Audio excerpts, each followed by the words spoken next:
अच्छा बोल देखो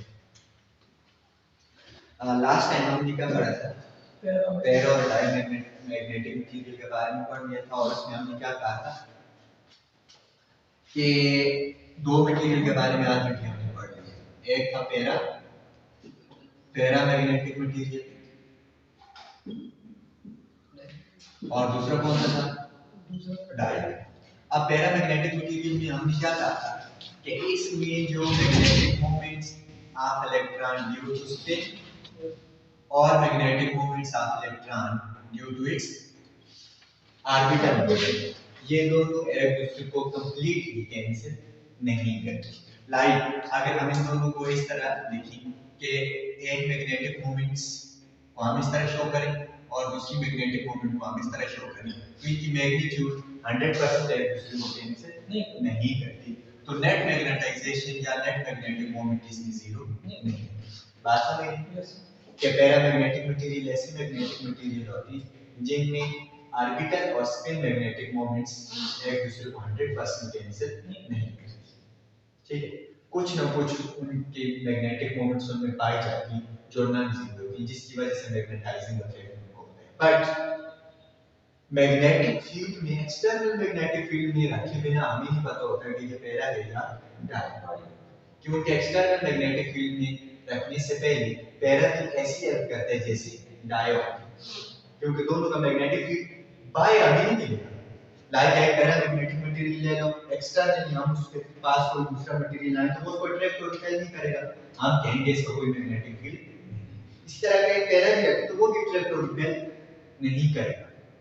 ठीक है, नेट जो उसके अंदर मैग्नेटिक मोमेंट्स ना जीरो तो होती हैं लेकिन उनकी अरेंजमेंट कैसी होती है कि वो एक दूसरे के इफेक्ट को in the absence of any external magnetic field cancel कर देती और एक्सटर्नल टू दैट ऑब्जेक्ट उनका कोई मैग्नेटिक फील्ड नहीं। लेकिन जब हम मैग्नेटिक फील्ड के अंदर आते हैं तो वो मैग्नेटिक मोमेंट्स जो 100% एक दूसरे को कैंसिल नहीं करते उनकी वजह से कुछ ना कुछ नेट मैग्नेटिक मोमेंट बची हुई होती है, वो एक्सटर्नल मैग्नेटिक फील्ड की डायरेक्शन में अपने आप को लाइन कर देती है और एक्सटर्नल मैग्नेटिक फील्ड जो हमने अप्लाई किया होता है इसको क्या करती है स्ट्रेंथ बढ़ा देती है, जिसकी वजह से हम कहते हैं ये मटेरियल क्या है पैरा। और दूसरा हमने कौन सा पढ़ा था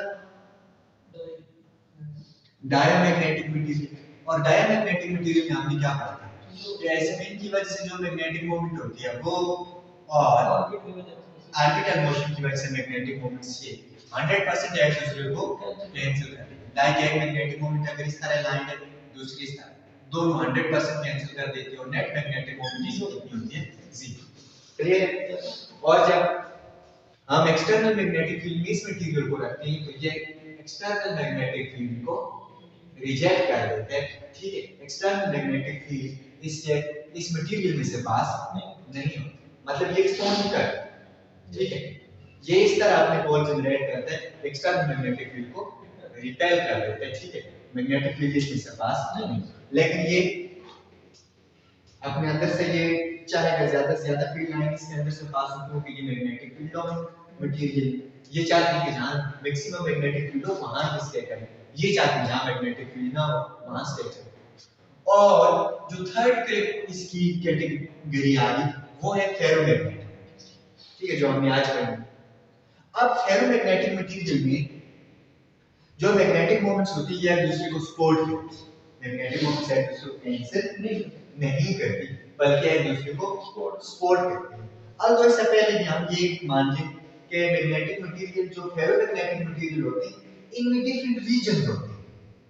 ठीक है, कि एक स्पेसिफिक रीजन फिर दूसरा रीजन फिर third one reason, different reasons पे ये कंसिस्ट होती है और हर रीजन में तमाम मैग्नेटिक मोमेंट्स एक ही डायरेक्शन में जो एक दूसरे को सपोर्ट करती हैं, बिल्कुल भी कैंसिल नहीं करती। बात समझ। लेकिन शॉर्टकट पहले हम इसके बारे में क्या लिखेंगे, ये मटेरियल कैसी होती है कि ferromagnetic material strong magnetization show करते हैं, इनकी मैग्नेटिक मोमेंट स्ट्रांग होती है कि एक दूसरे को सपोर्ट करके ये जो मैग्नेटिक इफेक्ट शो करती है वो स्ट्रांग मैग्नेटिक इफेक्ट होते हैं। समझ लो पैरा तो एकदम इंटरमीडिएट मैग्नेटिक इफेक्ट शो करता है ना, मैग्नेटाइजेशन इसकी लो कम होती है एज कंपेयर टू डाया ज्यादा होती है, जीरो नहीं होती लेकिन इतनी हाई नहीं होती कि मैग्नेट इनको खींच ले। ठीक है, ऐसे कर लेते हैं। आप पैरामैग्नेटिक मटेरियल अगर एक्सटर्नल मैग्नेट के पास है तो वो उसको अट्रैक्ट करेगा नहीं करेगा। क्यों? इसका ये मतलब ही नहीं होगा कि ये पैरा नहीं, क्योंकि इसकी मैग्नेट जो मैग्नेटाइजेशन इसकी होती है ना लो, बात समझ गए ना? क्योंकि मोस्ट एक दूसरे को कैंसिल कर जाती है, थोड़ी सी मैग्नेटिक मोमेंट्स होती है जो एक दूसरे को सपोर्ट करती है, जिसकी वजह से मैग्नेटाइजेशन इसकी क्या होती है लो इन पैरामैग्नेटिक मटेरियल लाइक एल्यूमिनियम। अब एल्यूमिनियम को मैग्नेट के पास रखो क्या वो अट्रैक्ट होते हैं? नहीं करता। इसका क्या मतलब है? वो डायमैग्नेटिक नो, वो है तो पैरामैग्नेट, वो मैग्नेटिक फील्ड को सपोर्ट तो करता है बट उसकी अपनी जो मैग्नेटाइजेशन होती है वो कम स्मॉल। बट ये जो फेरोमैग्नेटिक मटेरियल होती है इनमें इनकी मैग्नेटाइजेशन बहुत ज्यादा। पहली बात क्या, इनमें जो मैग्नेटाइजेशन इनकी होती है वो क्या होती है बहुत लार्ज। ठीक है, और मैग्नेटाइजेशन लार्ज क्यों होती है इनके अंदर? क्योंकि इनकी जो मैग्नेटिक मोमेंट्स होती हैं, magnetic moments support the effect of each other। ठीक है, क्या पैरामैग्नेट और फेरोमैग्नेटिक मटेरियल की मैग्नेटिक मोमेंट्स है उसको सपोर्ट करती है instead of cancelling the effect of each other. Primarily जो स्पिन मैग्नेटिक मोमेंट्स होती है इसमें वो सपोर्ट करती है, कैंसिल नहीं करती। इसमें क्या कर रही होती कैंसिल, लेकिन इसमें क्या कर रही होती एक दूसरे की मैग्नेटिक मोमेंट को सपोर्ट कर रही है। लाइक प्राइमरीली में क्या लिखा स्पिन भी होगा ऑर्बिट भी होगा। यस, मतलब ऑर्बिटल और स्पिन मैग्नेटिक मोमेंट दोनों होंगे वो एक दूसरे को सपोर्ट कर रही है ना cancel. Primarily spin magnetic moment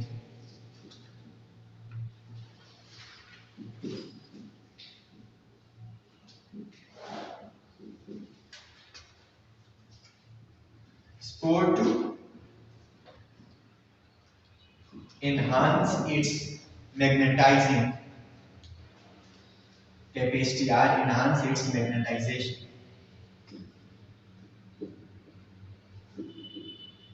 ठीक है, लाइक दिस कि सपोज करो कि एक एटम है उसमें ऑर्बिटल मोशन की वजह से ये मैग्नेटिक मोमेंट बनती है, इस तरह इलेक्ट्रॉन घूम रहा है, लाइक ये इलेक्ट्रॉन घूम रहा है तो करंट इस तरफ फ्लो कर रही है इस लूप में तो मैग्नेटिक मोमेंट किधर बनेगा। और इसी तरह अगर स्पिन की वजह से देखें मैग्नेटिक मोमेंट उसकी वजह से भी ये बनती है, दोनों एक दूसरे को क्या कर रहे हैं सपोर्ट। लाइक ये इसी डायरेक्शन में ये भी इसी डायरेक्शन में, तो नेट मैग्नेटिक जो इफेक्ट होगा वो ज्यादा हो जाएगा। बात समझ रहे हैं?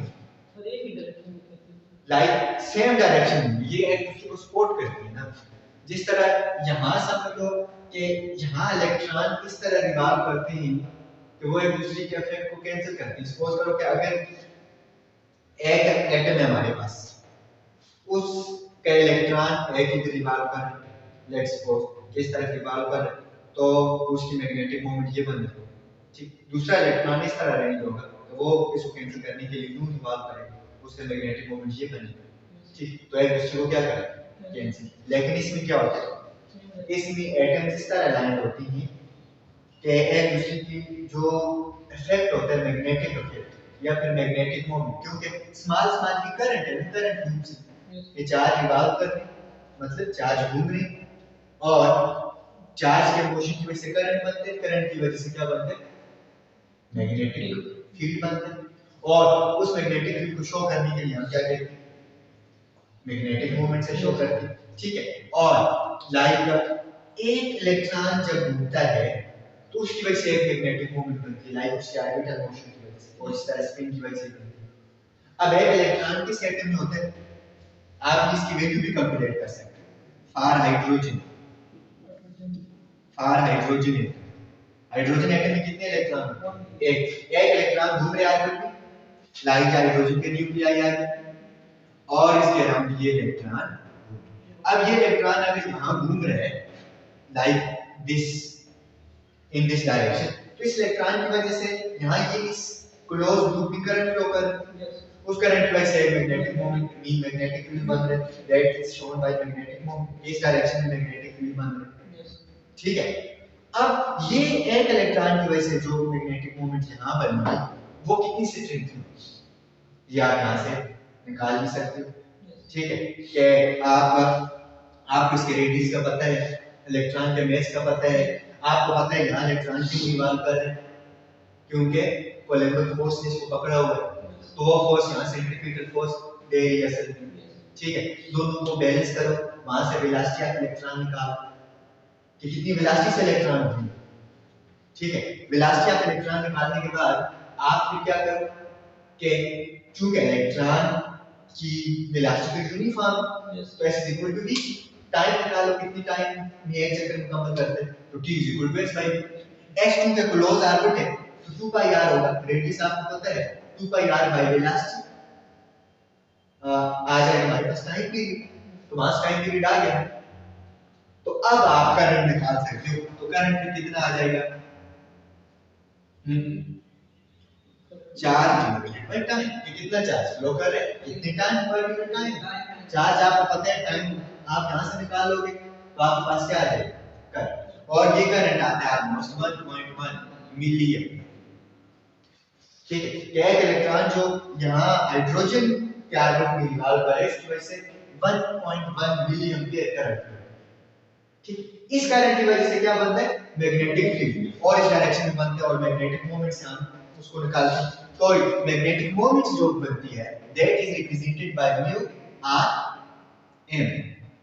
ठीक है, ये हमेशा किसके इक्वल होती है कि कितना करंट फ्लो कर रहा है मल्टीप्लाई एरिया।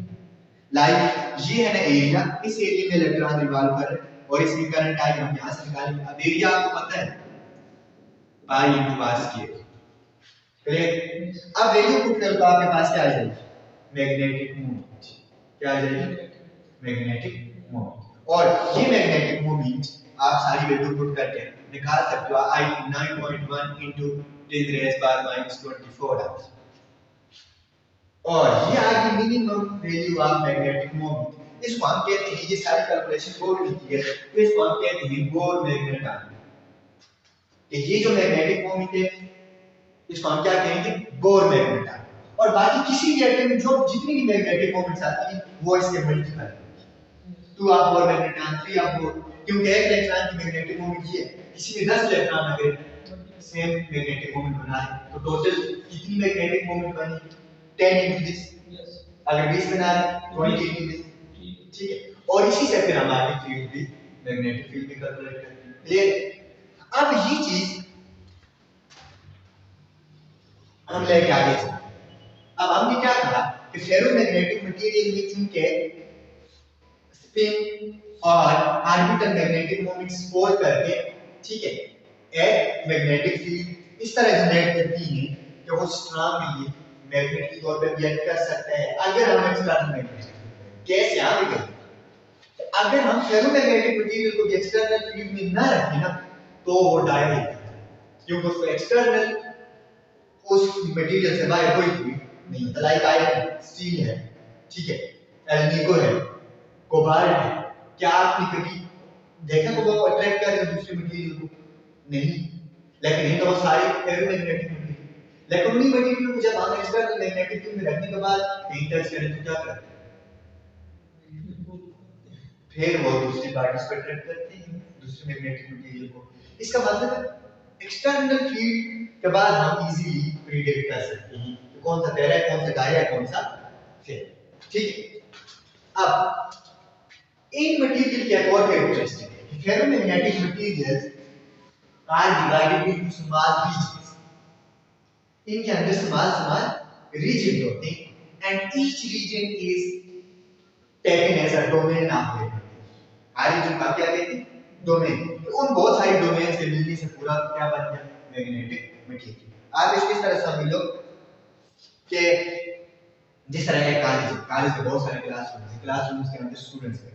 आज स्टूडेंट समझो एक मैग्नेटिक मोमेंट, अब एक क्लासरूम के अंदर सारे स्टूडेंट्स की मैग्नेट मतलब डायरेक्शन क्या होगी, वेल अरेंज्ड और सेम डायरेक्शन।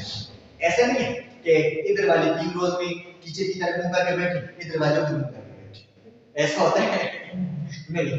इसका मतलब with in one classroom all the students possess same direction with proper arrangement। क्या प्रॉपर अरेंजमेंट से वो एक ही डायरेक्शन में होती है, और अगर each student is taken as a magnetic moment, they will store कहते हैं क्या?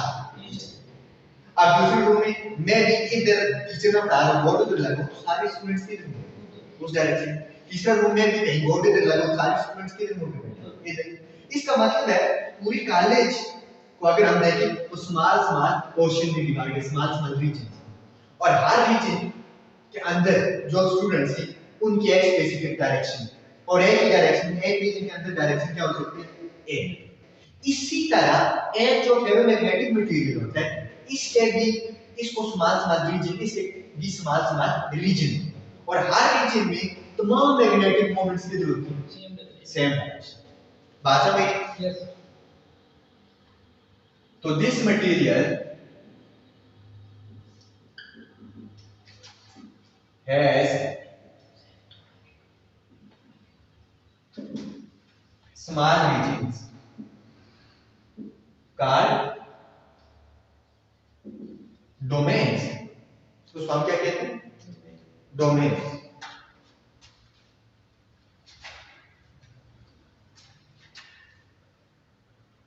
in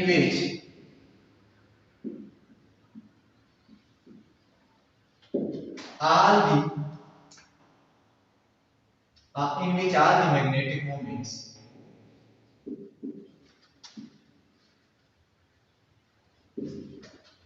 are aligned in the same direction.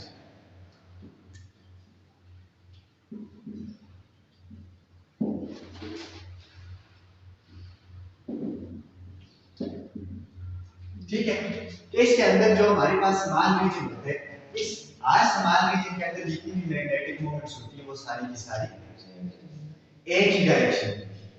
It means each domain या each region act as a team magnet. हर रीजन पे कैसे एक्ट करेगा? Team magnet. Like this part में यहां बना लेते, दैट इज लेट्स सपोज कि मैं यहां ये एक मटेरियल बना लेता हूं, इसके अंदर ये इस तरह के कुछ रीजन, ये एक मटेरियल है जिसके अंदर कितने रीजन हैं? 1 2 3 4 रीजन। अब इस रीजन में जो भी एटम होंगे लाइक उन सब की मोशन इस तरह है, उनकी वजह से मैग्नेटिक मोमेंट किधर बन रही है? एक direction, like this aligned in this direction। ठीक है, इनकी मोशन इस तरह है लाइक ये अब यहाँ ऐसे इलेक्ट्रॉन रिवॉल्व कर लूटा भी मैग्नेटिक मोमेंट से तरह। ठीक है, अब इस रीजन में जो इलेक्ट्रॉन है वो इस तरह रिवॉल्व कर रहे हैं, सेम मतलब एक रीजन के अंदर तमाम इलेक्ट्रॉन की मैग्नेटिक मोमेंट एक डायरेक्शन में, जिसका मतलब है तमाम इलेक्ट्रॉन की मोशन सेम बेस है। Clear?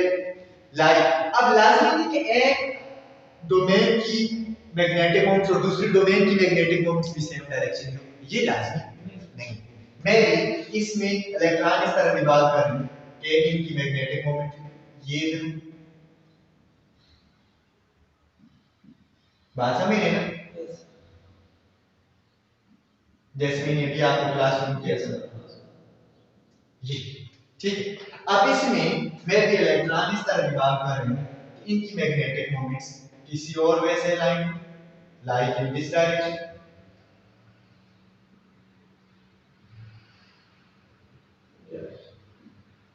But with in one domain तमाम मैग्नेटिक मोमेंट्स क्या होंगी? सेम डायरेक्शन में अलाइन होंगी। और इसका क्या मतलब है कि हर डोमेन कैसे एक्ट कर रही है? हाँ,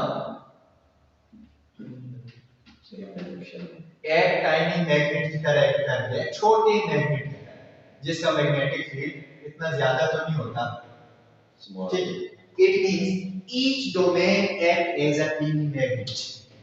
देखो इस की सारी डोमेन्स सॉरी मैग्नेटिक मोमेंट एक डायरेक्शन में, लाइक इधर आ गया एक और इधर आके दूसरा पोल।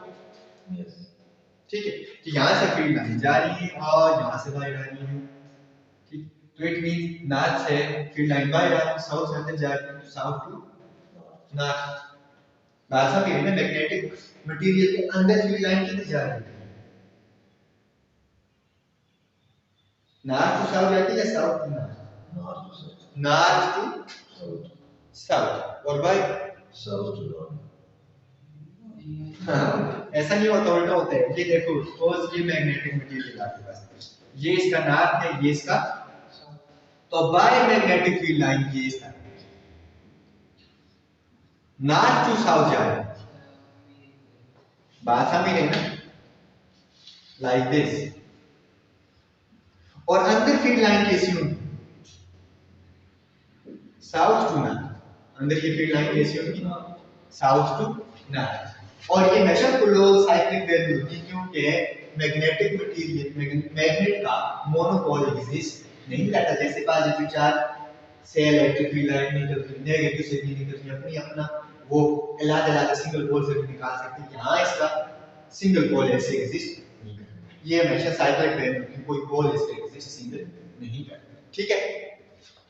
अब यहां सपोज करो कि ये आगे एक और ये आगे दूसरा पोल, तो ये कैसे एक्ट कर रही है? एल domain as a tiny magnet, इस तरह ये domain as a tiny magnet, ये डोमेन एज अ, ये domain as a tiny magnet, but हर एक के पोल्स अपनी अपनी, सारी टीडी मैग्नेट एक दूसरे को सपोर्ट नहीं कर।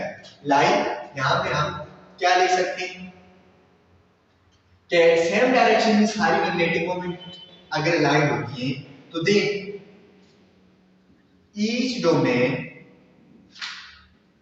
act as a teeny magnet। Teeny magnet में क्यों कहता हूं? क्योंकि एक डोमेन के अंदर इतने ज्यादा इतना स्ट्रांग फील्ड नहीं होता जिसको हम मतलब हाई लेवल एक्सपीरियंस कर सकते। इसलिए एक छोटी मैग्नेट से जो फील्ड प्रोड्यूस होते हैं इतना स्मॉल, इसलिए हम टीनी मैग्नेट। ठीक है? अब ये जो डोमेन होती है इनका साइज वेरी करता है। लाजमी नहीं कि डोमेन का साइज जितने एक डोमेन कितने दूसरी का हो उतना ही तीसरी का हो, ये लाजमी नहीं। किसी डोमेन का साइज कम हो सकता है, किसी डोमेन का साइज ज्यादा हो सकता है। ठीक है? सपोज जिस तरह से समझ लो कि लास्ट में एक सेक्शन में बची है फुट, दूसरे सेक्शन में 60, तो एक सेक्शन में जो बचे को उन्होंने 40 जितनी स्पेस ऑक्युपाई की होगी, लेकिन जो 60 में उन्होंने 60 जितनी स्पेस ऑक्युपाई की होगी, तो फिर 60 और 40 वालों का जो एरिया है वो सेम होना जरूरी नहीं। बात समझ रहे हैं? तो फिर भी क्या लिखें कि ईच डोमेन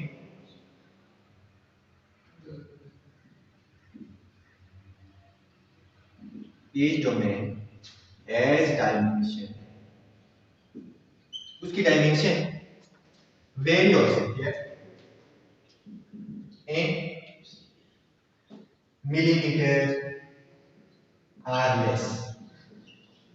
ठीक है? उसकी डायमेंशन मिलीमीटर में या से भी छोटी हो सकती है। क्लियर है ना? लाइक अब तो अगर हायर लेवल पे जाएं तो मे भी सेंटीमीटर में एग्जिस्ट कर दो, लेकिन मोस्टली जिस छोटी छोटी रीजन के अंदर स्मॉल सेम अरेंजमेंट पाई जाती है, लार्ज रीजन के अंदर सेम अरेंजमेंट होना मुश्किल होता है। ठीक है? कि मैं इतनी स्मॉल से रीजन में भी एटम मैग्नेटिक सपोर्ट करें, हम कहें इतने बड़े रीजन में सारे एटम मैग्नेटिक सपोर्ट करें, ऐसा पॉसिबल नहीं। बात समझ रहे हैं? तो मोस्टली जो इनकी जो डायमेंशन होती है वो मिलीमीटर। ठीक? अगर फिर वॉल्यूम की फॉर्म में देखें तो मिलीमीटर क्यूब में हो सकती है। ठीक है? तो 10 raise power -8 to -9 meter cube में हो सकती है, बट टू मच स्मॉल, छोटी छोटी रीजन होती है जिसमें एटम की रेंज सेम रेस होती है। हेमिंग और जो एक डोमेन होती है इसमें ऑलमोस्ट कितनी एटम्स हो सकती हैं? 10 रेज़ पावर 12 से 20 तक हो सकती है। ठीक है? मोस्टली इसको 10 रेज़ पावर 12 to 15 कंसीडर किया जाता है, बट कुछ ऐसे मटेरियल भी हैं जिनमें लॉन्ग रेंज तक ये रेंज पाई जाती है, ज्यादा है लाइक 10 रेज़ पावर 12 to 20 तक एटम्स एक डोमेन के अंदर पाई जाती है जो सेम मैग्नेटिक मोमेंट से एक ही डायरेक्शन में है। तो यहां फिर भी क्या लिखें? नेक्स्ट पॉइंट बना लेते हैं, each domain has 10 raised power 12 to 10 raised by 20 atoms with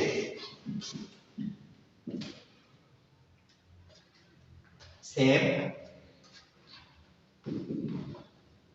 aligned magnetic moments। ये दोबारा बताओ। ठीक है कि एन जो डोमेन होती है लाइक ये है डोमेन। अब इसके अंदर इसकी डायमेंशन तो स्मॉल होगी मिलीमीटर्स में होगी, बट इसमें कितनी एटम हो सकती है 12 to 20 किसमें 10 raised by 12 एटम हो सकती है 10 raised by 20 तक जा सकती है, मतलब ट्रिलियंस ऑफ एटम्स जिनकी मैग्नेटिक मोमेंट एक डायरेक्शन में। बात समझ में? तो इसलिए वो सारे एटम एक डायरेक्शन मैग्नेटिक मोमेंट बना के एक मैग्नेटिक फील्ड जनरेट करते हैं, बट वो एक टेनी मैग्नेट की तरह ओरिजिनेट करते हैं। लेकिन उस मैग्नेटिक फील्ड को एक्सटर्नल जो एटमॉस्फेयर है उसमें हम नहीं देख सकते। क्यों? In the absence of external magnetic field in magnetic moments की वजह से जो मैग्नेटिक फील्ड बनते हैं मटेरियल से बाहर नहीं होता। क्यों नहीं होता? हाँ, क्योंकि ये जो डोमेन इस तरह बनी होती है कि इनकी वजह से जो मैग्नेटिक फील्ड बनता है that establish in this cycle.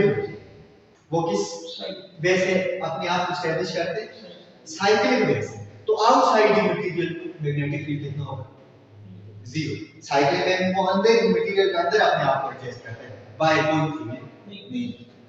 तो इसको मैं पहले इस तरह एक एग्जांपल दे दूं फिर दिखाता हूं। लाइट सपोज करो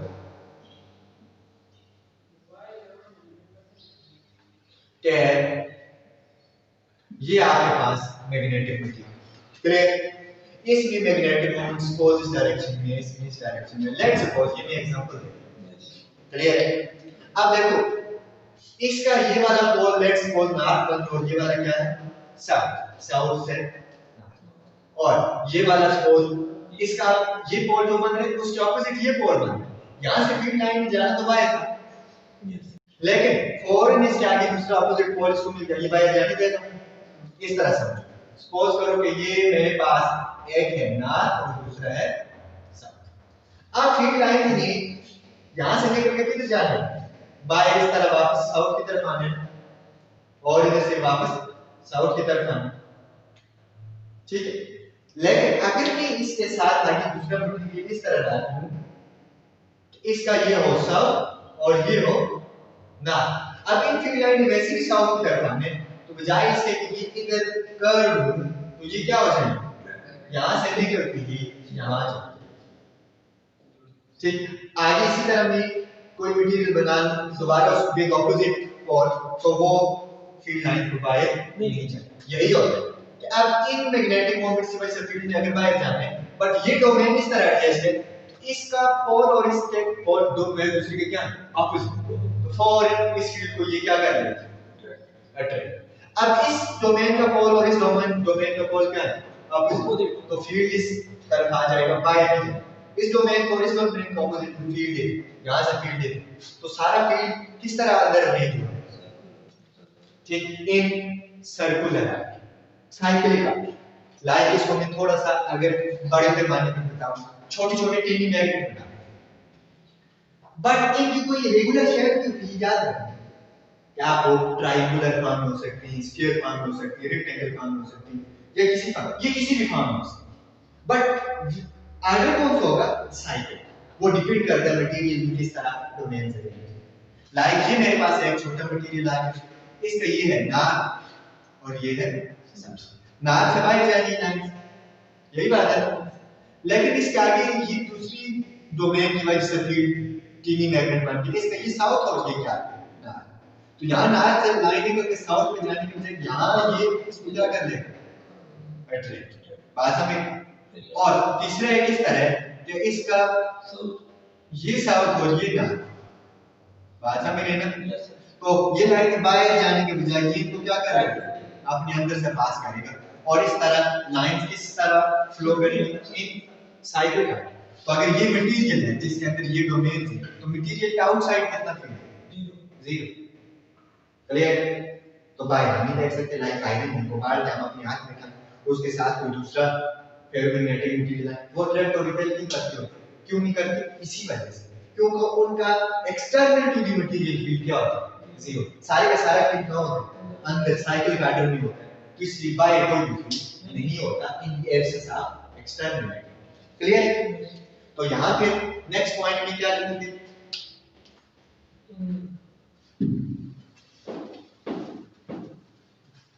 हाँ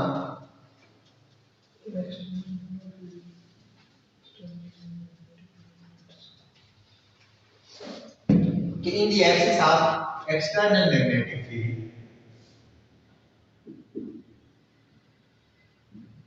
in the axis of external mean इसको आप वैक्यूम फील्ड भी कह सकते हैं, जो हम वैक्यूम में जो फील्ड होता है उसके अंदर जब मटेरियल हम रखते हैं तो वो फील्ड जिसके अंदर हमने मटेरियल रखा है उसको हम कहते हैं एक्सटर्नल या vacuum field. In the axis of external magnetic field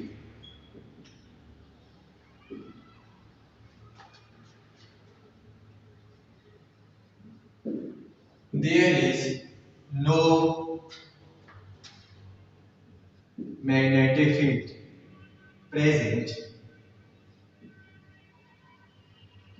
outside of ferromagnetic material.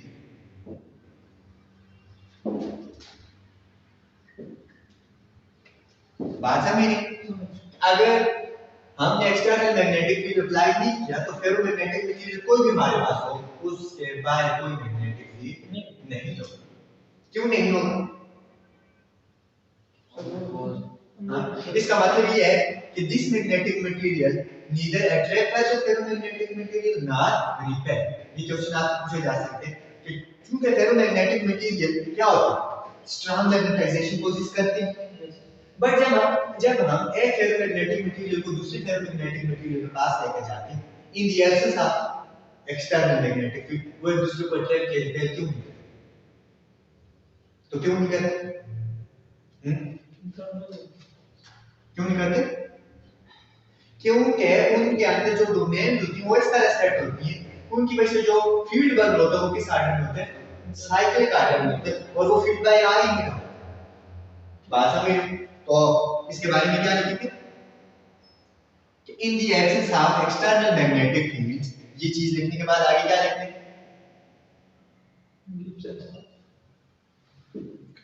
Domains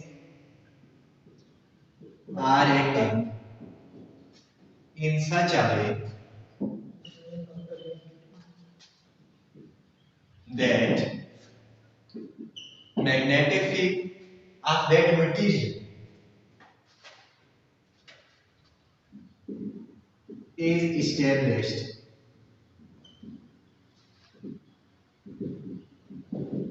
within material in cyclic order. Sir, yes. In closed way या closed path भी लिख सकते हो, in cyclic order। क्या मतलब कि डोमेन इस तरह एक्ट कर रही होती है, डोमेन उसके अंदर इस तरह एडजस्ट होती है उस मटेरियल के अंदर कि उनकी वजह से जो फील्ड होता है वो किस तरह एस्टेब्लिश होते हैं? Cyclic order. तो वो मटेरियल के अंदर ही साइक्लिक आर्डर में फ्लो कर रहा है। अगर मटेरियल के अंदर इसको साइक्लिक आर्डर मौजूद है तो वो फिर बाहर कहां से? भाषा में in cyclic order due to which external to material field is zero. That is in vacuum due to material field is zero. Material की वजह से vacuum में कोई field establish नहीं होगा। मीन को उस material से बाहर कोई field नहीं। जैसे ये एग्जांपल मैंने आपको दिया कि यहाँ ये field अंदर ही सर्कुलेट करें क्लोज पाथ में तो बाहर ही आएगी, तो बाहर आ गई तो हमें भी बाहर इसकी कोई साइन या अट्रैक्शन रिपल्शन किसी दूसरे मटेरियल पे नहीं मिलेगी। बात समझ? अब अगली बात आती है कि जब हम इस तरह का मटेरियल को फील्ड में रखें तो क्या होगा? फील्ड में रखें तो क्या करेंगे? ये मटेरियल सबसे पहले इनकी क्या कैरेक्टरिस्टिक, ये फील्ड लविंग मटेरियल है या नहीं? Field loving material. क्यों? सिर्फ एक ही कैरेक्टर जो कैटेगरी है डायमैग्नेटिक, दैट हैज मैग्नेटिक, वो मैग्नेटिक फील्ड को पक्का पक्का नहीं चाहती कि वो किसी भी वैल्यू से, ठीक, अगर उसको जबरदस्ती उस मटेरियल को मैग्नेटिक फील्ड के अंदर रखेंगे तो वो अपने आप उस तरह एस्टैब्लिश कर देगा वो मटेरियल ताकि उसके ऊपर मैग्नेटिक फील्ड के साया ना बात हमें रिजेक्ट है। दूसरी जो फेरोमैग्नेटिक और पैरा, ये दोनों मैग्नेटिक फील्ड ना, लेकिन फेरोमैग्नेटिक पैरा से भी बहुत ज्यादा हाई ससेप्टिबिलिटी लगती है, मीन मैग्नेटिक फील्ड को एक तरह से ससेप्टिबिलिटी एक इनकी कैरेक्टरिस्टिक होती है कि ये कितना मैग्नेटाइज होती है या कितना पसंद करती है मैग्नेटाइज होना इन the presence of magnetic field. बात समझ उसकी तरफ हम जाते हैं। लेकिन यहाँ अगर मैं दूसरी बात करूं, अगर इन मटेरियल को एक्सटर्नल मैग्नेटिक फील्ड में रखें तो ये कहाँ रहना पसंद करेंगे? जहां ज्यादा मैग्नेटिक। इसका मतलब है कि ये इधर उधर से भी जो मैग्नेटिक फील्ड जा रहा है उसको भी क्या करेंगे? खींचेंगे और अपने अंदर से पास करेंगे, लाइक दिस, कि ये मैग्नेटिक फील्ड लाइंस, ये फेरोमैग्नेटिक मटेरियल। एक तो बात ये है कि ferromagnetic material are always attracted towards magnetic field. अगर अल्टरनेटिव मैग्नेटिक फील्ड हो ना तो वो हमेशा मैग्नेटिक फील्ड की तरफ अट्रैक्ट होती है। क्यों? क्योंकि अल्टरनेटिव मैग्नेटिक फील्ड यहाँ फेरोमैग्नेटिक मटेरियल नहीं, ये रॉड रखो वायर, ये इस रीजन में मैग्नेटिक फील्ड, लेकिन यहाँ का मैग्नेटिक फील्ड यहाँ ज्यादा, इतना एफोर्ड नहीं, they are attracted towards higher magnetic, ये ज्यादा से ज्यादा चाहते हैं कि जहां मैक्सिमम मैग्नेटिक फील्ड उस तरह से, ठीक है। लाइक यहाँ आप देखो ये मैग्नेटिक फील्ड लाइंस, इन इसको भी ऊपर से जाना चाहिए, इसको भी इधर ऊपर से जाना चाहिए, ठीक, इसको भी ऊपर से जाना चाहिए, अंदर से सिर्फ कितने को पास होना चाहिए? ये तीन को, एक दो, बाकी ये हो चाहिए। लेकिन ये क्या करेगा कि ये सब को अपनी, ये चाहेगा कि मैक्सिमम मैग्नेटिक फील्ड में क्या करूं, मैं मैक्सिमम मैग्नेटिक फील्ड में रहूं, तो सारी लाइंस को अपने अंदर से पास करें।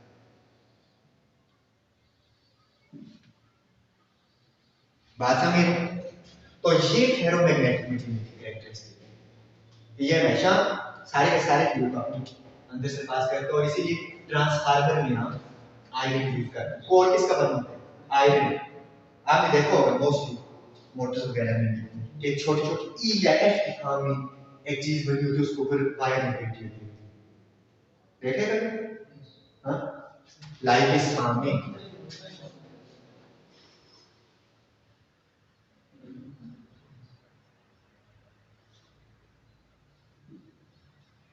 इस तरह, और इधर से बीस के ऊपर दूसरी पत्रियां होती है आयरन की, और इनके ऊपर वायर, ठीक है। ये इसलिए बनाया जाता है ताकि ये मैग्नेटिक फील्ड को अपने अंदर से पास करें, मैक्सिमम फ्लक्स चेंज हो प्राइमरी टू सेकेंडरी कॉइल। तो सेकेंडरी कॉइल में जितना मैक्सिमम फ्लक्स चेंज होगा इतना ज्यादा हमें फायदा है, जितनी ज्यादा ये एनर्जी पॉइंट यूज होगी।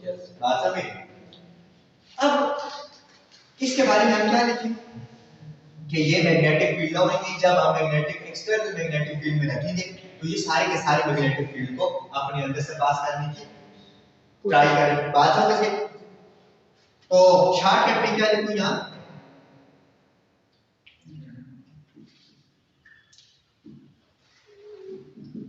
they try to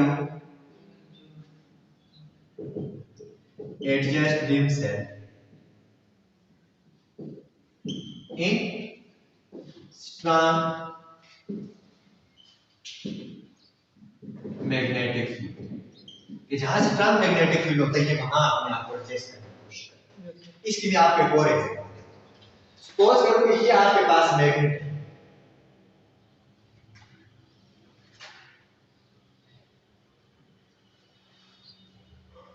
ये मैग्नेट का क्या मतलब है कि ये कॉइल है,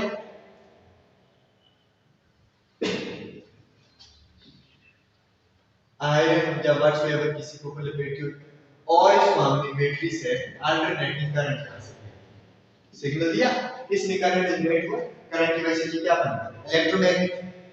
यहाँ ये सोलिनॉइड के अंदर क्या बना फील्ड मैग्नेटिक फील्ड।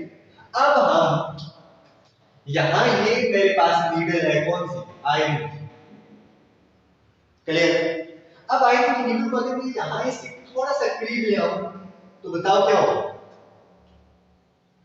हाँ लाइक इसको इस तरह समझो कि ये मैग्नेटिक फील्ड का रीजन ये ठीक, या ये आ गया सोलिनॉइड, और सोलिनॉइड के अंदर मैग्नेटिक फील्ड बहुत हाई होता है और एक्सटर्नल बहुत लो, कितना अंदर होता है म्यू नॉट इन मैग्नेट। अब ये आयरन को अगर मैं यहाँ करीब ले, अब यहाँ इसके तो मैग्नेटिक फील्ड कम अंदर जाए तो ये आयरन क्या करेगा अट्रैक्ट होगा टुवर्ड्स मैग्नेटिक फील्ड और यहाँ अपने आप को एडजस्ट, दूसरी तरफ से बाहर नहीं जाए। अगर ये मच हेवियर मैग्नेटिक फील्ड और बहुत हेवी मैस वाला आयरन इतना अट्रैक्ट होगा स्ट्रांगली इस फील्ड के अंदर कि इसको आप वापस खींच नहीं सकते। लेट्स सपोज के बहुत स्ट्रांग मैग्नेटिक फील्ड है 15 टू 20 केजी ये आयरन का मैस है, तो ये इतना स्ट्रांगली हाई वेलोसिटी के साथ यहां जाकर एडजस्ट हो जाएगा। आपको लगेगा बाहर से देखो तो दूसरी साइड से जाकर दीवार से टकरा है, उधर भी नहीं जाएगा क्योंकि उधर फिर फील्ड क्या है कम, यहां मैक्सिमम फील्ड में ये पहुंच के यहां जाएगा, इसको आप बाहर खींच के दिए वापस नहीं आएगी क्योंकि बाहर फील्ड क्या है मैग्नेटिक कम। यस बात समझ रहे हो? इसका मतलब है ये इनकी कैरेक्टरिस्टिक होती है जिसकी वजह से हम कहते हैं आयरन को मैग्नेटिक फील्ड के पास ले जब यूं स्टिक हो जाते हैं साथ। क्यों होता है? क्योंकि मैक्सिमम मैग्नेटिक फील्ड उस मैग्नेट के पास है तो ये फौरन उसके साथ स्टिक हो जाता है। अगर उसमें मतलब उसके अंदर इंटीरियर में कहीं जाके तो ये मैं इंटीरियर में अपने आप को फिट कर ले क्योंकि वहां मैग्नेटिक फील्ड मैक्सिमम क्लियर है। बाय द मैग्नेटिक फील्ड फिर नॉर्थ साउथ क्या हो जाता है स्कैटर्ड हो जाता है ना, लेकिन अंदर साउथ टू नॉर्थ सारी फील्ड लाइन बिल्कुल क्लोज है, इसलिए फौरन ये इंटीरियर में अपने आप को एडजस्ट करता है। क्लियर? एक और बात है वैसे, क्या आपने कभी देखा है कि पानी अट्रैक्ट हुआ किसी मैग्नेट पानी कि पानी आप यहां से गिरा ये मैग्नेट रखी यहां रुक जाए पानी आराम है, ऐसा होता होगा या नहीं होता? हाँ होता होगा मुश्किल है और ऐसा बाकी एक्चुअली नहीं होता है। अभी मैं आपको एग्जांपल बताता हूं कि आप यहां से पानी गिराओगे लाइक ये दो मैग्नेट हैं, ठीक है ये दो मैग्नेट हैं और यहां से आप पानी गिराओगे तो पानी यहां इन दो मैग्नेट के दरमियान खड़ा हो जाएगा, नीचे भी नहीं जाएगा, वरना ऐसा वैसे होता तो नहीं है ना, लेकिन ऐसा होता है एक्चुअली। ठीक, अब पानी कौन सा पानी मसला ये हाँ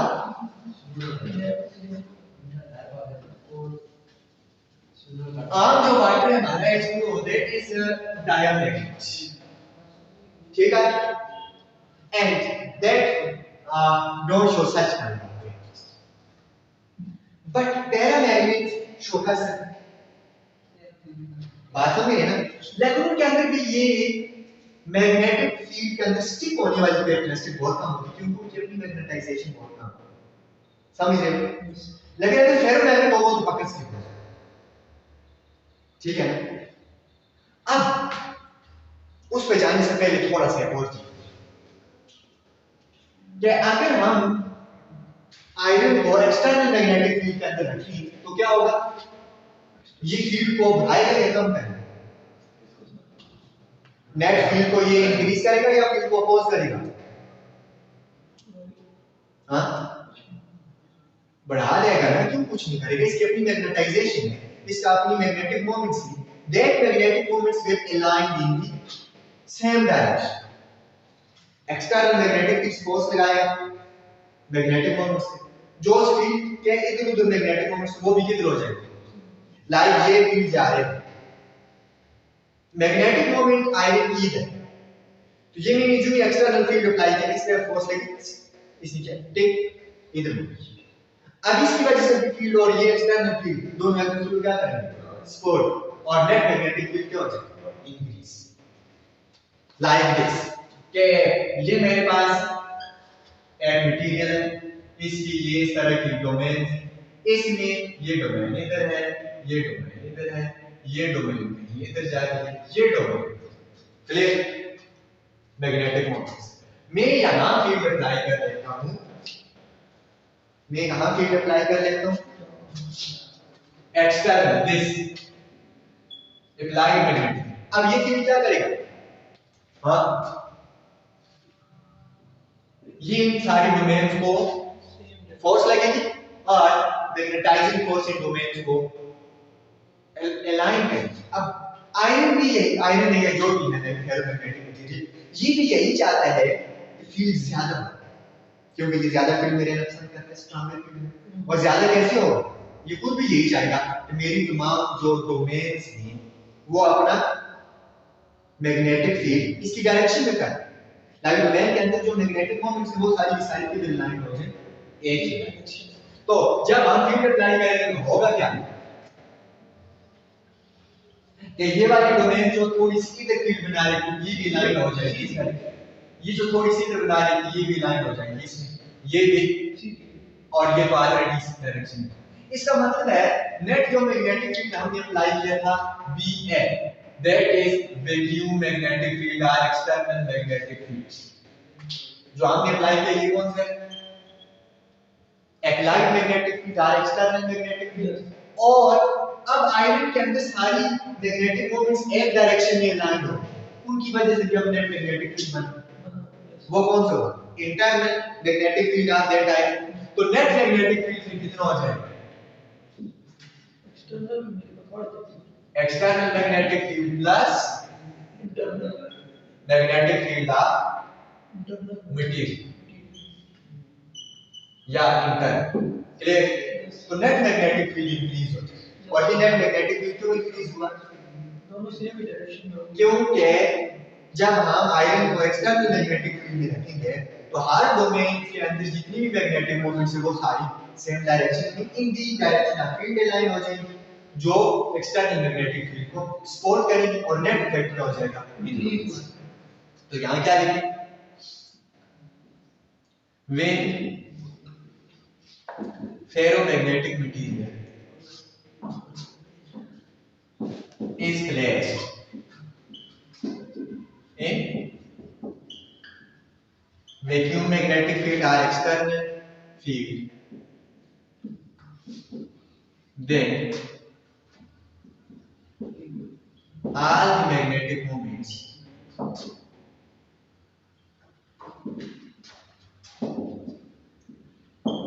within domains are aligned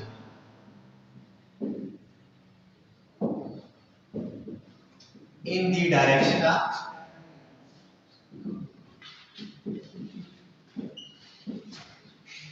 applied magnetic field, due to which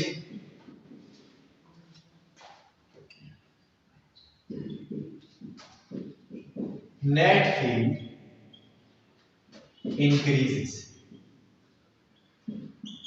net field क्या हो जाएगा, इंक्रीज हो जाएगा, क्लियर।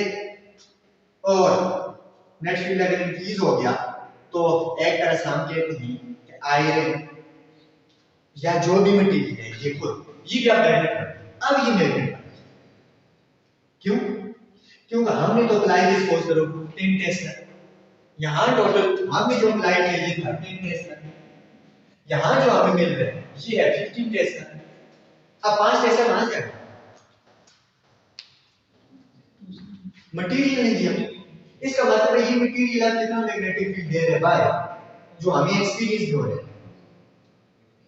5 टेस्ला, 10 टेस्ला का ऑलरेडी अप्लाई है, तो मटेरियल का फील्ड कितना होगा 5। It means in the presence of external field each ferromagnetic material act as a permanent magnet, permanent. तो इन द प्रेजेंस ऑफ तो परमानेंट होगा, तो उसका फील्ड परमानेंट रहेगा, बात समझ। तो जब हम एक्सटर्नल मैग्नेटिक फील्ड में किसी भी मटेरियल को रखते हैं तो वो एक मैग्नेट की तरह बन जाता है, क्यों, क्योंकि उसके अंदर सारी डोमेन एक लाइन में लाइन होती है, और अब साइक्लिक आर्डर उसके अंदर फील्ड नहीं जाए। अब सपोज करो ये नॉर्थ है ये साउथ, लाइक आप किस तरह बन रहे हैं इन प्रेजेंस ऑफ दिस, कि ये सारे मैग्नेटिक मोमेंट्स ये हैं। अब ये क्या है, सपोज करो कि ये इसका क्या है साउथ, ये क्या है ना, तो फील्ड किधर जाएगा, it means a field by, clear. अब आपने ऐसा बाकी देखा भी होगा कि जब आप किसी एक मैग्नेट से आप किसी आयरन की चीज को यूज करें, उसके बाद आप उस आयरन को किसी दूसरे आयरन के साथ टच करें तो वो उसको अट्रैक्ट करेगा। हाँ, आपने कभी ऐसा नहीं किया? लाइक आप ये ट्राई कर सकते हैं कि आपके पास हैमर या इस तरह की कोई चीज होती है, ठीक, जो फेरोमैग्नेटिक हो, उसको मैग्नेट के साथ रखिए। अब उसके बाद उसको आप नेल वगैरह से टच करें, हैमर से उसको आप मैग्नेट के साथ रखा, चाहे वो स्टील की आयरन या व्हाटसएवर, उसके बाद आप उनको नेल के साथ टच करो, वो नेल को ड्रिप करें। या आपके पास वो पेचकस होते हैं, उसको मैग्नेट के साथ टच करके छोटी छोटी जो कील होती है वो उनसे टच करो, वो उनको उठा ले। ऐसे क्यों होता है? क्योंकि पहले वो नहीं उठाते, क्यों? क्योंकि पहले उसके अंदर फील्ड कैसा है, साइकिल का टर्बाइन फील्ड ही नहीं, तो वो दूसरे मैग्नेटिक मटेरियल को अट्रैक्ट नहीं करते। अब जब एक्सटर्नल फील्ड के हमने रखा तो अब क्या बन गया, मैग्नेट। अब उसका मैग्नेटिक फील्ड बाहर भी आ रहा है, क्लियर। अब अगर उसको किसी दूसरे फेरोमैग्नेटिक मटेरियल के पास ले जाएंगे तो वो उसको क्या करेगा, अट्रैक्ट करेगा। क्यों? क्योंकि आप उसका फील्ड एक्सटर्नल एटमॉस्फेयर में हमें मिल रहा है, बात समझ रहे हैं। लेकिन जब हम इसको हटाते हैं एक मैग्नेट के पास लेके, अब मैग्नेट से दूर कर लेंगे, कुछ टाइम तक उसके अंदर ये मैग्नेटिक इफेक्ट रहते हैं, कुछ टाइम बाद। लेकिन ये मैग्नेटिक इफेक्ट इतना ज्यादा नहीं होता जितना उस मैग्नेट के अंदर रखी हुई जब होती है। सपोज करो कि आप ये मैग्नेट के अंदर ये कितना फील्ड शो कर रहे हैं, 5 टेस्ला। मटेरियल का कितना फील्ड है, 5 टेस्ला। अब इसी मटेरियल को मैं बाहर ले आ रहा हूं, तो यहाँ इसका 5 टेस्ला जब मैग्नेटिक फील्ड से बाहर लेना हो तो नहीं होगा, मे बी 1 टेस्ला, 2 टेस्ला या 3 टेस्ला। क्यों? क्योंकि जो ही इसको मैग्नेटिक फील्ड से बाहर लेने आएंगे इस फेरोमैग्नेटिक मटेरियल को, तो ये जो मैग्नेटिक मोमेंट्स की अलाइनमेंट के द्वारा क्या होगा, ये किसी को रिपेल करेंगे और डिसअलाइन होगा। बात समझ गए ना, इनकी अरेंजमेंट चेंज होगी जिसकी वजह से नेट मैग्नेटिक इफेक्ट इसका क्या हो जाएगा, डिक्रीज। ठीक, बट सारी की सारी मैग्नेटिक मोमेंट्स दोबारा अपनी ओरिजिनल पोजीशन में नहीं जाएंगे, क्योंकि दोबारा उनको वापस बैक ले जाने के लिए एनर्जी चाहिए। अब इतनी एनर्जी उनके पास है थोड़ी सी, तो वो मतलब एक तरह से लाइफ पहले दो कैसी ऐसी। अब मैग्नेटिक फील्ड आपने हटाया, मैग्नेटिक फील्ड भी ऐसे बनाया, अब मैग्नेटिक फील्ड हटाया तो ऑल हो गया, रिपेल चेक हुए ऐसे, तो अब मैग्नेटिक इफेक्ट क्या होगा, कम, क्योंकि 100% सपोर्ट नहीं कर। लेकिन इस तरह नहीं होगी जिस तरह पहले थी लाइफ। क्यों? क्योंकि एनर्जी चाहिए 100% हमको उस पोजीशन में ले जाने के लिए, तो इसलिए इनकी जो मैग्नेटाइजेशन है वो थोड़ी कम तो हो जाती है, बट 100% खत्म नहीं। खत्म क्यों नहीं होती? क्योंकि एनर्जी चाहिए। अब खत्म कैसे हो सकती है कि ये मैग्नेटिक मटेरियल ये मैग्नेटाइज हो मैं सोचा कर सकता हूँ किसी दूसरे मैग्नेटिक किसी दूसरे फेरोमैग्नेटिक मटेरियल के पास ले जाके, लेकिन अगर इसको मैं स्ट्राइक करूँ नीचे किसी भी चीज पे, तो थर्मल एनर्जी या रैंडमनेस उसकी बढ़ी और मैग्नेटिक इफेक्ट क्या हो जाएगा। लाइक आपके पास हैमर है या कोई भी आयरन है, कोई भी मटेरियल है, ये नीडल है, इसको आपने मैग्नेटिक फील्ड के अंदर रखा तो ये क्या होगा, मैग्नेटाइज। अब आए आप जब इसको निकालोगे तो ये मैग्नेटाइज होगा, किसी भी दूसरे को बाहर या किसी के पास में इसको टच करो तो इसको अट्रैक्ट करो। लेकिन इसको स्ट्राइक करो, नीचे फेंको, फिर या किसी के ऊपर भी इसको मतलब बैंग ऑन समथिंग, ठीक है, तो रैंडमनेस इसकी बढ़ी और रैंडमनेस बढ़ने की वजह से ये जो अलाइनमेंट है मैग्नेटिक मोमेंट्स की ये और ज्यादा डिसअलाइन हो जाएगी और मैग्नेटाइजेशन खत्म। क्लियर? या फिर दूसरी चीज क्या है कि इसको हीट अप के बाद इसको क्या करो, हीट अप, और टेम्परेचर जब देंगे तो ये एटम्स की वाइब्रेशन और थर्मल जो एनर्जी की वजह से वो बढ़ी, तो रैंडमनेस आना स्टार्ट हो जाएगी, और उस रैंडमनेस की वजह से मैग्नेटिक फील्ड क्या हो जाएगा। क्लियर? लाइक आप इसको ये कह सकते हो कि फेरोमैग्नेटिक मटेरियल भी टेंपरेचर डिपेंडेंट मटेरियल है। ये फेरोमैग्नेटिक बिहेवियर शो करते हैं एक स्पेसिफिक टेंपरेचर तक शो, उस टेंपरेचर को अगर हम एक्सीड कर जाएंगे तो फिर ये फेरोमैग्नेटिक मटेरियल फेरो नहीं रहेगा, बल्कि इसमें चेंज हो जाएंगे पैरा, इसमें चेंज हो जाएंगे पैरा। लाइक सपोज करो कि ये मेरे पास मैग्नेट है, सर कब तक ये करेंगे जब बाहर निकाल मैं बताता हूँ ना, ये क्या है मेरे पास मैग्नेट, इसके साथ मैं यहाँ एक मटेरियल आयरन का यहाँ पास लाता हूँ, तो ये आयरन का मटेरियल को क्या कर देगा,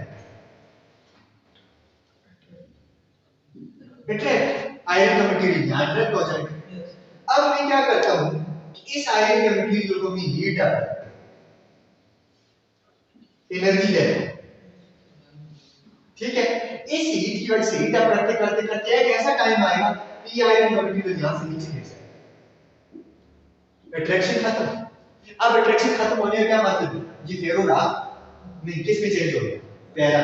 क्या इसका मैस इतना ज्यादा हो गया कि यहाँ स्टिक नहीं रह सकता, मैग्नेटाइजेशन वीक हो गया, मैस ज्यादा हो गया, जिसकी वजह से ये यहाँ से नीचे। लेकिन वो टेंपरेचर जिस पे इसमें ये शो किया उसको हम कहते हैं, ये सारी चीजें क्यूरी एक्सेंटिस उसमें दी उसको हम कहते हैं क्यूरी टेंपरेचर, उसको हम क्या कहते हैं Curie temperature.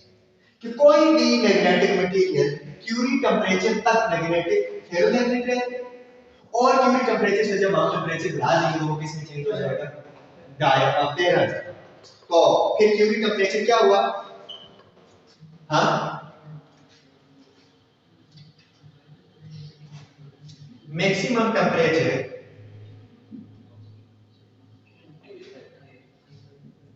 at which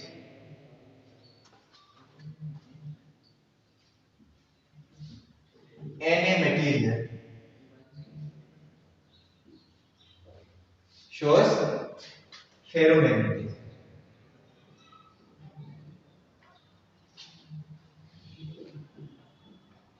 Ferromagnetic behavior. When we exceed this temperature,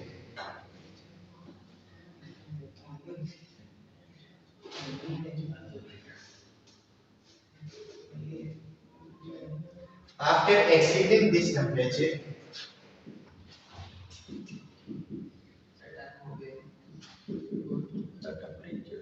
it become paramagnetic. Yes, sir. Clear है? Yes. क्या वो टेम्परेचर मैक्सिमम टेम्परेचर जिस तक कोई भी मटेरियल फेरोमैग्नेटिक है, और उससे अगर आप थोड़ा सा भी टेम्परेचर बढ़ाएंगे तो क्या बन जाएगा, पैरा। और इसको हम शो किससे करते हैं, TC क्यूरी टेम्परेचर। Yes. बात समझे? और जो हमारे पास आयरन होती है, आयरन के लिए क्यूरी टेम्परेचर 1043 है। अगर आप किसी आयरन को मैग्नेट के साथ रखें तो मैग्नेट के साथ स्टिक हो जाएगा। अब उसको 343 केल्विन तक गर्म करें तो वो खुद मैग्नेट से नीचे गिर जाएगा। क्यों? क्योंकि उस टेंपरेचर पे ये किसमें चेंज हो गया, पैरा। क्यों चेंज हुए? क्योंकि उस टेंपरेचर पे इसकी जो थर्मल एनर्जी जो का हीट अप करने से जो रैंडमनेस थर्मल एनर्जी की वजह से रैंडमनेस बढ़ रही है, थर्मल मोशन एटम्स की बढ़ रही है, वाइब्रेशन, तो रैंडमनेस इंक्रीज हो रही है। और उस रैंडमनेस की वजह से जो मैग्नेटिक मोमेंट्स एक ही लाइन में लाइन थी वो भी क्या हो रही, डिस्टर्ब, उनकी लाइनिंग भी डिस्टर्ब हो रही है, जिसकी वजह से नेट मैग्नेटाइजेशन डिक्रीज हो रही है, और इस टेंपरेचर पे जाकर ये फिर मटेरियल किसमें चेंज हो जाती है, पैरा। इसी तरह जो कोबाल्ट में कितने 39.4 के, ठीक है, इतना टेंपरेचर है कोबाल्ट। और जो हमारे पास मेन मैग्नेटिक मटेरियल होते हैं आयरन, कोबाल्ट, स्टील, एल्निको का कुछ मतलब एलाइज टाइप होती हैं, और उसके बाद कैडोलिनियम भी होती है इसमें, ठीक है। कैडोलिनियम मोस्टली यूज आयरन, कोबाल्ट और ये चीजें की जाती है। स्टील को परमानेंट मैग्नेट बनाने के लिए यूज किया जाता है। ठीक है। उसके बाद कैडोलिनियम को भी यूज किया जाता है, और एलाइड फॉर्म में एल्बिको वगैरह को भी यूज हम कर सकते हैं। ठीक है, टाइम क्या होगा?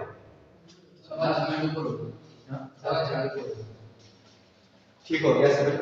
अच्छा, तो इनके एग्जांपल में आप क्या लिख सकते हो? आयरन, कोबाल्ट, एल्बिको के एलाइड समहाउ, गैडोलिनियम और डिस्प्रोजियम, और स्टील में भी इसी आता है। ठीक है। अच्छा, अब इसके बाद जो आपने लास्ट कैरेक्टरिस्टिक याद रखनी है वो क्या है कि ससेप्टिबिलिटी या रिलेटिव परमिएबिलिटी की बेस पे हम इनको डिस्टिंग्विश करते हैं। जो हमारे पास ससेप्टिबिलिटी क्या होती है कि जितना हम फील्ड अप्लाई करेंगे, वैक्यूम फील्ड मतलब अप्लाई, जितना फील्ड हम अप्लाई करेंगे, फील्ड अप्लाई करने से क्या होगा? मैग्नेटिक बिहेवियर इंक्रीज होता जाएगा ना, क्योंकि डोमेन के अंदर जो मैग्नेटिक मोमेंट्स है वो एक लाइन में लाइन होना स्टार्ट होगा। तो इट मीन जितना हम फील्ड देंगे इतनी मैग्नेटाइजेशन मटेरियल की बढ़, इतनी मैग्नेटाइजेशन मटेरियल की बढ़। बात समझ रहे हैं? या फिर इस तरह कह दो कि magnetization of any material is directly proportional to magnetizing field और मैग्नेटाइजिंग करंट के, क्योंकि मोस्ट हम करंट की वजह से उनको मैग्नेटाइज करते हैं। ठीक है, करंट फील्ड पैदा करते हैं, तो हम इसको कह देते हैं magnetizing field are be applied. Clear?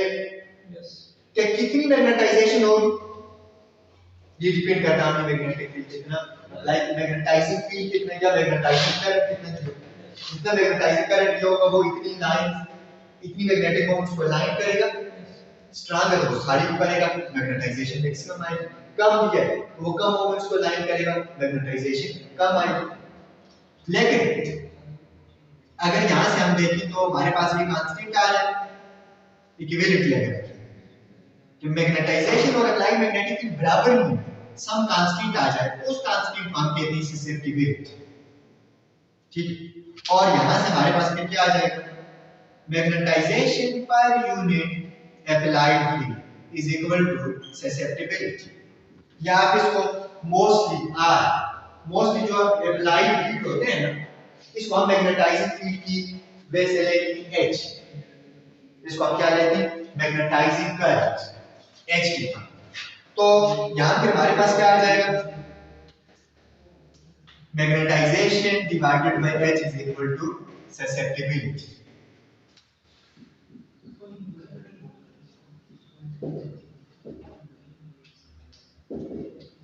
अब ससेप्टिबिलिटी क्या है कि कोई मटेरियल कितना ससेप्टिबल है, तो वो कितना एक्सटर्नल मैग्नेटिक फील्ड को रिस्पोंड कर रहा है। ठीक है, एक्सटर्नल मैग्नेटिक फील्ड अप्लाई करने से वो कितना मैग्नेटाइज हो जाता है। ठीक है, अगर हम फॉर अ यूनिट H भी मैग्नेटाइजिंग फील्ड या मैग्नेटाइजिंग करंट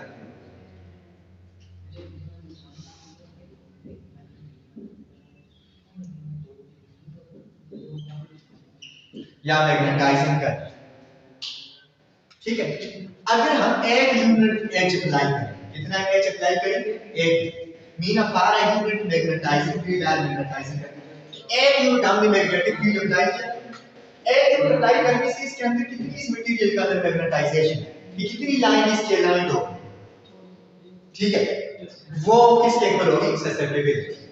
वो किसके इक्वल होगी? ससेप्टिबिलिटी। इसका मतलब है कि यूनिट हम इसको रखें तो देख तब हमारे पास क्या बन जाएगा? M is equal to susceptibility। M किसके इक्वल होगा? सिंस H कितना अप्लाई किया? 1। बात समझे? तो ससेप्टिबिलिटी फिर क्या होगी किसी भी मटेरियल की, जो हमें ये बताती है कि एक यूनिट मैग्नेटाइजिंग फील्ड अप्लाई करने से उसके अंदर मैग्नेटाइजेशन कितनी है। लेट्स सपोज एक मटेरियल है मेरे पास ये आयरन, ठीक है, इसको मैं देता हूं जी 10 टेस्ला या 1 tesla, 1 tesla mean 1 unit magnetising, इसके अंदर मैग्नेटाइजेशन है कितनी आई 10, कितनी आई 10। इसका मतलब इसकी ससेप्टिबिलिटी कितनी है 10। एक यूनिट फील्ड से ये 10 G की मैग्नेटाइजेशन देते हैं। इसके बाद मैंने आपको कोबाल्ट, इसको भी मैंने दिया 1 टेस्ला और इसके अंदर मैग्नेटाइजेशन कितनी आई 8। तो इसका क्या मतलब है कि इसके अंदर जो ससेप्टिबिलिटी है इसकी कम एज कंपेयर टू आई, ये ज्यादा मैग्नेटाइज होगा फील्ड्स और ये कम है क्योंकि इसकी ससेप्टिबिलिटी कम है। पर यूनिट मैग्नेटाइजिंग फील्ड देने से इसके अंदर मैग्नेटाइजेशन कम आ गया एज कंपेयर टू बस फील्ड दोनों को सेम अप्लाई किया लेकिन मैग्नेटाइजेशन डिफरेंट। बात समझ? अब ये हमारे पास आ गई ससेप्टिबिलिटी। और सबसे ज्यादा मुझे बताओ कि हम फेरोमैग्नेटिक मटेरियल को फील्ड अप्लाई करें तो बहुत ज्यादा मैग्नेटाइज होंगे, पैरों को करें बहुत ज्यादा होंगे या डाया को करें मूव डाया को बिल्कुल अपोज कर देती फील्ड अप्लाई करें, वो तो ऑपोजिट बनाती, इसका मतलब उनकी ससेप्टिबिलिटी को नेगेटिव क्यों अपोज कर रहे हैं। पैरा अलाइंड होती है लेकिन थोड़ा और फेरो सबसे, इसका मतलब क्या हुआ इसको फिर हम इस बेस पे कैसे शॉर्टकट देख सकते हैं, एमसीक्यू मोस्ट पे पूछा भी जा सकते हैं कि ससेप्टिबिलिटी की वैल्यू डाया के लिए क्या हो सकती है, पैरा के लिए और फेरो के लिए। डाया के लिए नेगेटिव होती है, डाया के लिए क्या होती है मीन लेस देन 0, 0 से भी कम।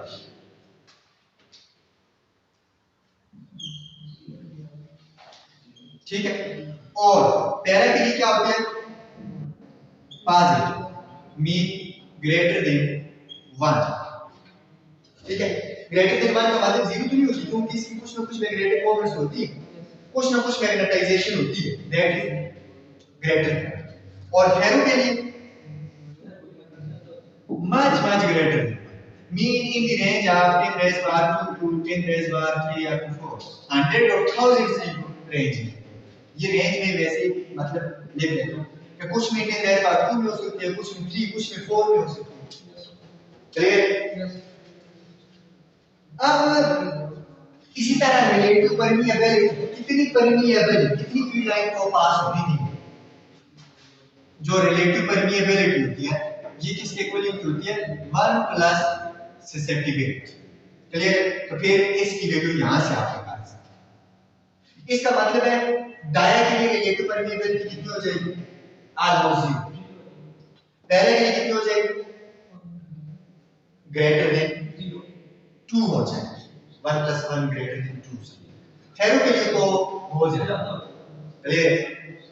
अच्छा, अब जो पैरामैग्नेटिक मटेरियल की हमने बात की, ये 5 तो कैडमियम और डिस्प्रोजियम, आयरन, कोबाल्ट वगैरह वगैरह, ये तो सॉलिड की फॉर्म है। लिक्विड की फॉर्म में आपने कभी सोचा है कि कोई फेरोमैग्नेटिक मटेरियल हो सकता है? हां, लिक्विड की फॉर्म फेरोमैग्नेटिक मटेरियल तो 100% नहीं होता बट हाईली पैरामैग्नेटिक मटेरियल होता है। एक जो हमारे पास ऑक्सीजन की 300 केल्विन पे गैस की फॉर्म, इसकी जो ससेप्टिबिलिटी होती है अप टू 10 रेज़ पावर -6, कितनी होती है 10 रेज़ पावर -6। लेकिन यही ऑक्सीजन अगर लिक्विफाई कर दे एट 90 केल्विन, टेम्परेचर कम करने से रैंडमनेस कम होगी और गैस से लिक्विड में चेंज करने से डेंसिटी बढ़ेगी, तो लिक्विड फॉर्म इसकी ससेप्टिबिलिटी हो जाती है 10 raise power -3 something into 10 raise power -3। और तकरीबन जो हमारे पास लिक्विड ऑक्सीजन है इसकी ससेप्टिबिलिटी जो है that is almost 1800 time greater than the susceptibility of gas hydrogen. कि गैस हाइड्रोजन से इसकी ससेप्टिबिलिटी 4 टाइम्स ज्यादा है। और इसकी वजह से जब हम इस लिक्विड ऑक्सीजन को गिराते हैं, ये आप एक्सपेरिमेंट भी कर सकते हैं, अगर लिक्विड ऑक्सीजन आपको कहीं से मिल जाए कि सपोज ये आपके पास मैग्नेट है,